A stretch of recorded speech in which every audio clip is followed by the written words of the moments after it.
Current విషయంలో బాబు ప్రభుత్వాన్ని అభినందించాలి. నేను జగన్ ప్రభుత్వం అధికారంలోకి వచ్చిన తర్వాత రెండో ఏడాది నుంచి కరెంటు ఛార్జీలు పెరుగుతున్నప్పుడు ప్రస్తావించా. వాళ్ళు పట్టించుకోలే. వాళ్ళు మునగడంలో అది కూడా ఒక పాత్ర. ఎందుకంటే ఇది నేరుగా మధ్య తరగతికి టచ్ అయ్యేటటువంటి అంశమే కాదు, పేదవాడిని కూడా టచ్ చేసే అంశం.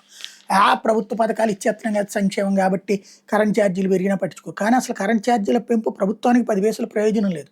పైగా ఆ సంస్థలు దోచుకున్నాయి అయ్యి. కావాలని చేశారు అక్కడ. ప్రభుత్వాన్ని నిదానంగా నాశనం చేయడానికి కరెంట్ డిపార్ట్మెంట్ అనేది చాలా సులభం. ప్రభుత్వాన్ని బాగు చేయాలన్నా నాశనం చేయాలన్నా ప్రభుత్వ ఉద్యోగులు కరెంట్ డిపార్ట్మెంట్ రెండు కీలకం.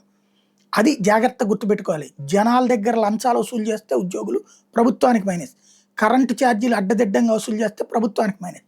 అవి రెండు పట్టించుకోలేదు జగన్మోహన్ రెడ్డి. సంక్షేమం ఇస్తున్నాడు కాబట్టి పర్లేదు అనుకున్నారు. తీరా చూస్తే అవి ఆయన ఓటమిలో కీలక పాత్ర. తటస్థ ఓటర్లు 2019లో ఆయనకి వేసిన వాళ్ళు దూరం అవడానికి కారణం అదే అయింది. ఈ ప్రభుత్వం అధికారంలోకి వచ్చిన తర్వాత కూడా దాదాపు 16 నెలల పాటు అట్లాగే జరిగింది. నేను అనేక సార్లు ప్రస్తావించి కరెంటు బిల్లులు ఎట్లా అడ్డదిడ్డంగా నడుస్తున్నాయి అన్నటువంటిది. ఎక్కడెక్కడ ఎక్స్ట్రా పెడుతున్నారో కూడా ప్రస్తావించాను, ఏ పేరుతో వేస్తున్నారో కూడా. ఈ మధ్యన బిల్లులు తగ్గినాయి. లాస్ట్ 2-3 మంత్స్ నుంచి తగ్గడం జరుగుతుంది. ఇప్పుడు మళ్ళీ అదనపు భారం వేయాల్సిన అవసరం 15,500 కోట్ల దాకా వేయాల్సిన అవసరం ఉందంటే అక్కర్లేదు, ఆ డబ్బులు మేము సర్దుతామని చెప్పి రాష్ట్ర ప్రభుత్వం తేల్చి చెప్పింది. తద్వారా కరెంటు బిల్లుల భారం పడకుండా ఉంటుంది.